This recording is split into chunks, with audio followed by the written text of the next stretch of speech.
Assalamualaikum warahmatullahi wabarakatuh. Kemarin hari Senin, ya Allah, hari Senin itu sholat asar itu enak sekali. Tolong disiapkan Mas Udin. Saya baca Al-Quran, pas surat Yasin, dan pas ayat 66-67. Saya terhenti lama. Insya Allah panjenengan sudah hafal itu. Walau nasya'u latamasna ala a'yunihim fastabaqus sirata fa'anna yubsirun. Walau nasya'u lamasakhnahum ala makanatihim famastata'u mudiyan wala yarji'un. Dan jika kami Allah menghendaki, pastilah kami hapuskan penglihatan mata mereka. Garis bawahi. Pastilah kami akan menghapus penglihatan mereka, sehingga mereka berlomba-lomba mencari jalan, maka bagaimana mungkin mereka dapat melihat. Ditambahkan, dan jika kami menghendaki, pastilah kami ubah bentuk mereka di tempat mereka berada, sehingga mereka tidak sanggup berjalan lagi dan juga tidak sanggup kembali. Saya terdiam. Ketika itu ya sedikit belajar puasa. Terdiamnya itu hari Jumat kemarin kami khotib di Masjid Nurul Islam, ketemu salah satu ustadz. Beliaunya cerita tentang di Tanah Suci. Pas di Jabal Uhud, pas di Jabal Uhud, beliaunya membatin. Tempat ini kalau dibuat rekreasi kan menguntungkan. Gek batin tok. Berarti mikiri duniawi enggak? Tiba-tiba tidak bisa kembali ke bisnya 4 jam. Cari bisnya itu enggak ketemu. Langsung beliaunya sadar, istighfar sebanyak-banyaknya dan sedalam-dalamnya. Ya Allah, tiba-tiba itu lihat bisnya dari jauhan. Ya Allah, langsung kelihatan. Setelah kelihatan nyampe di bis dan masuk, langsung diapakan? Dimarahi pembimbing dan dimarahi semua yang ada di bis itu. Sampean tadi kemana saja? Ya Allah, aku delai bis gak ketemu 4 jam. Kata pembimbing, lu sampean tadi itu lewat di samping saya, tak panggil-panggil itu. Dihapuskan penglihatannya. Saudara kita juga sama.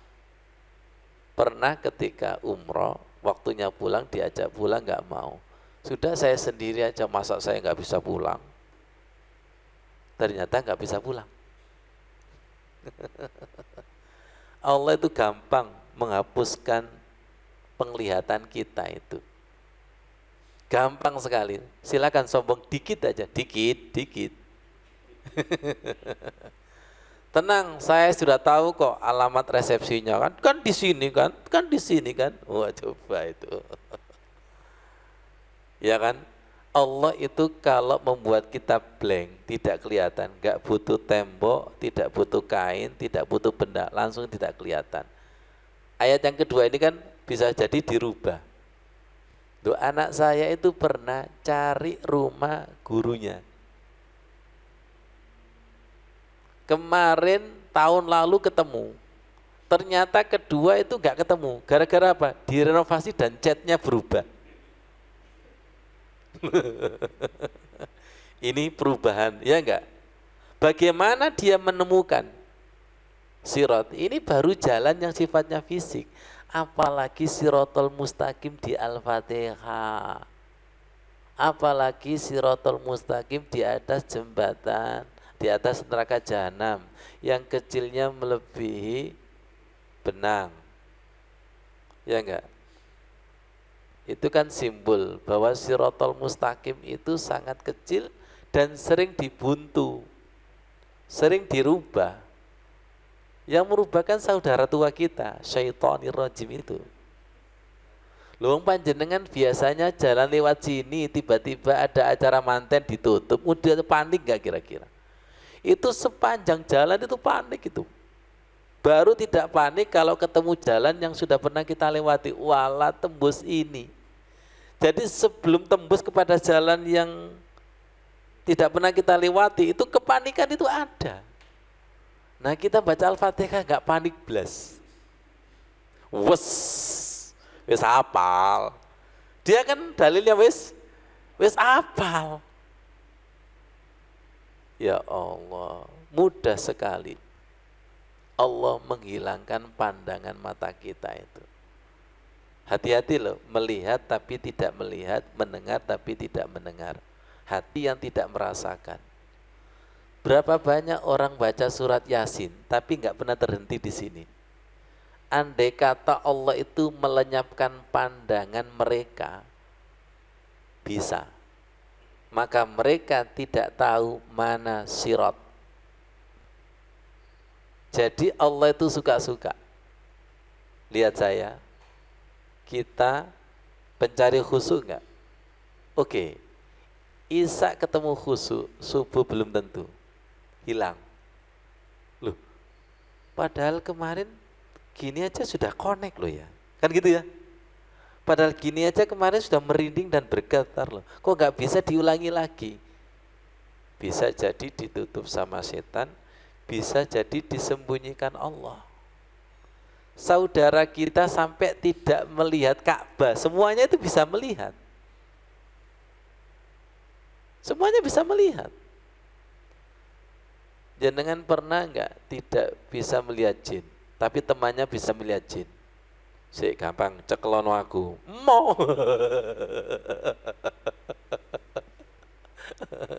Ya Allah. Satunya melihat, satunya tidak. Itu kehendak siapa? Satunya khusyuk, satunya tidak. Itu kehendak siapa? Warung sesianya rame, ini sepi di atas sepi. Siapa yang berkehendak? Jenengan tahu nggak orang dua mancing itu loh, satunya itu cuit-cuit, satunya tidak tersentuh sama sekali itu, sampai tukar setik itu, kurang apa itu? Siapa yang berkehendak? Wah ini kayaknya warung saya ditutup sama orang, sopo sing nutup? Ternyata ditutup sendiri. Ya Allah, jadi seperti itu, ya. Makanya Allahu Akbar, Allahu Akbar, Allah Maha Besar. Yang di dalam hati kita tidak boleh ada takabur sedikit pun. Siapa yang hatinya ada takabur sedikit pun, maka tidak diperkenankan mencium bau surga. Itu kiasan. Takbir berulang-ulang itu dalam rangka untuk mensirnakan takabur yang disadari atau tidak. Di tanah suci takabur sedikit saja, semua tidak kelihatan. Orang lain melihat tapi tidak kelihatan. Mari kita kontekstualkan di dalam sholat kita. Mari kita kontekstualkan di dalam kehidupan kita. Coba silakan sombong sedikit aja. Allah ngasih pelajaran enggak? Iya, kunci di depan itu enggak kelihatan. Kacamata dipakai itu loh enggak terasa. Sampai anaknya tertawa itu. Bagi Allah itu mudah. Ya, bagi Allah itu mudah. Nah, Allah itu kan sangat dekat, fa inni qarib, lebih dekat daripada urat leher. Kenapa kok tidak terasa dekatnya? Ya karena ada kesombongan. Ada kesombongan. Maaf, orang yang sholatnya cepat, bacaan Al-Quran cepat, itu di situ tersirat ada kesombongan. Gak ada rendah hatinya. Tidak ada nuwun sewu. Tidak ada perasaan bimbing, ya Allah. Betul gak kira-kira? Bimbing. Ya Allah, panjenengan pernah enggak menemukan orang yang rumongso tahu itu? Jengkel lo enggak? Terus dungone sampean ya apa? Muga-muga kesasar. Ternyata dungane sampean sampai murang-muring diijabahi, kesasar temenan. Ya Allah, ya Allah. Allah itu juga sama, melihat hambanya itu romongso tahu, itu jengkel. Dan jengkelnya pasti ngasih pelajaran, coba tak buat tersesat. Setelah tersesat, DP istighfar, diampuni, ya Allah. Sakpiro sih, rumongso taumu itu sakpiro. Allah itu suka jajal, betul nggak? Dijajal, ayo. Rumongso bisa sholat, itu sombong.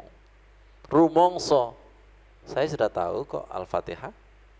Seberapa tahu sih kita tentang Al-Fatihah itu seberapa tahu? Orang seperti ini kan susah dikasih tahu. Karena sudah tertutup itu. Wong tingkatan malaikat itu kan banyak tahunya daripada kita. Pernah juga rumongso tahu akhirnya KO kok dengan berkata qalu subhanaka la ilma lana illa ma 'allamtana. Jadi betul Al-Qur'an itu adalah sumber ilmu. Bagaimana kita menemukan sumber ilmu ketika kita subhanaka la ilma lana illa ma 'allamtana. Akhirnya apa? Nyumber pengetahuan. Karena nyumber pengetahuan, ilmu awal dan ilmu akhir. Dan pasti berkata, tidak pernah berakhir. Kalau berakhir pasti ada yang salah. Sama, sholat itu juga nyumber ilmu pengetahuan mulai awal sampai akhir. Kalau ada orang berkata, saya ini sholat kok masih ngene-ngene tok, pasti ada yang salah. Pasti ada rumongso taunya. Pasti ada kibirnya. Ya Allah, semoga menjadi ilmu yang bermanfaat. Al-Quran yang bermanfaat, sholat yang bermanfaat, teman yang bermanfaat, itu yang menjadikan apa? Sumber pengetahuan. Ya Allah, subhanallah.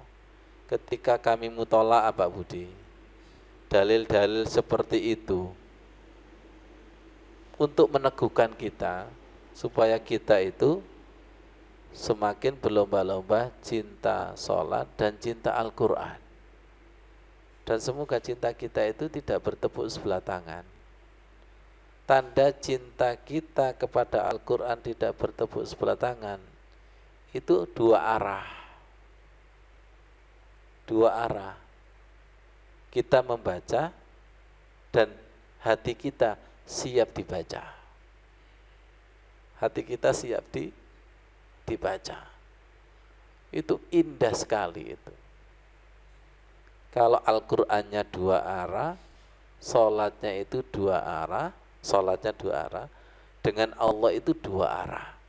Persis seperti kekasih dengan kekasih ngobrol, dua arah. Itu ada tarikannya enggak? Ya, ada tarikannya enggak? Allahu Akbar.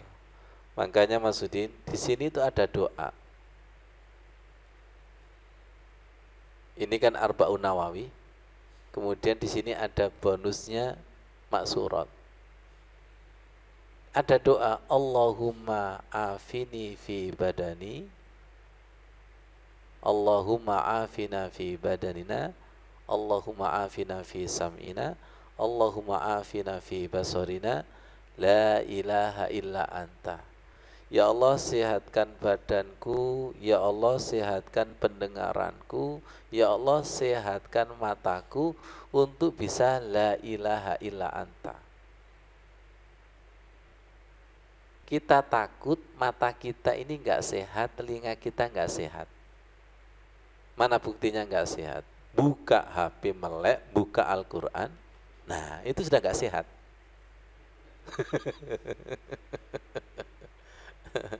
Pengajian merem nonton TV, nah itu sudah enggak sehat. Tapi orang enggak sehat seperti ini karena saking banyaknya sampai rumongso sehat. Padahal ini enggak sehat ini. Telinga kita juga gitu. Banyak yang nggak sehat, dibacakan Al-Quran, merem, mendengarkan nyanyi. Nah, itu sudah nggak sehat itu. Karena pendukungnya lebih banyak, karena yang sakit itu lebih banyak, maka yang sakit itu tidak rumongso sakit. Ada apa dengan mata kita? Ada apa dengan telinga kita? Maka lebih baik kita rumongso, ya Allah sehatkan. Siha wal afiyah. Ada istilah sehat, kalau sehat itu jasmani, kalau wal afiyah itu rohani. Wa afini. Sehatkan rohani pendengaranku, sehatkan rohani penglihatanku, supaya bisa la ilaha illa anta. Supaya bisa hanya kamu dan selain Allah itu sirna. Kita ini kalau baca Al-Quran lihat apa sih? Tolong amati kekasih membaca surat kekasih. Itu penglihatannya zahir batin Mas Soleh. Betul. Kekasih dengan kekasih mendapatkan surat. Itu penglihatannya zahir batin. Beda dibacakan teman, itu lihat dohirnya saja. Bisa nggak baca Al-Quran kita kayak gitu Pak Budi? Kekasih dengan kekasih, baca surat, itu ada bayangan wajahnya. Dan bisa dicontek? Nggak bisa. Nggak bisa. Yang bisa dicontek adalah tulisan suratnya, tapi bayangannya itu nggak bisa dicontek. Nah, cari bayangan ini loh. Ustaz, saya ini juga sholat Ustaz, ada bayangan. Bayangannya sopo. Apa bayangan fa'ainama tuwallu wujuhakum fasama wajhullah. Apa bayangan wajah Allah? Ya Allah, ya Allah. Panjenengan pernah nggak lihat sepak bola? Kalau itu striker yang sering mengegulkan, dia akan dibayang-bayangi berapa pemain itu? Berapa Budi? 2, 3. Kata pelatih, sekali giring, tendang. Betul nggak itu? Ya Allah, akhirnya mati kutu, nggak bisa ngegulkan. Betul nggak? Sekarang lihat, setan membayang-bayangi sholat kita itu dari arah mana saja. Makanya nggak gul-gul. Tapi kita tidak terasa. Kalau sholat kita, bacaan kita itu selalu dibayang-bayangi dari depan, belakang, atas, dan bawah. Tidak terasa. Loh Ustaz, kok tidak terasa? Ya setan dengan setan. Bacaan kesetanan, gerakan sholat cepat juga setanan. Dan itu istiqomah sekian tahun. Kata setan, aku gak usah godo. Wis elik kredit poin. Jadi seperti itu. Masya Allah. Ya Allah. Mari kita rubah dan mari kita sempurnakan. Baca Al-Quran yang betul-betul membaca Al-Quran. Sholat yang betul-betul sholat. Sehingga menghasilkan gul. Subhanallah. Semoga menjadi ilmu yang bermanfaat. Al-Quran sebagai saksi. Wassalamualaikum warahmatullahi wabarakatuh.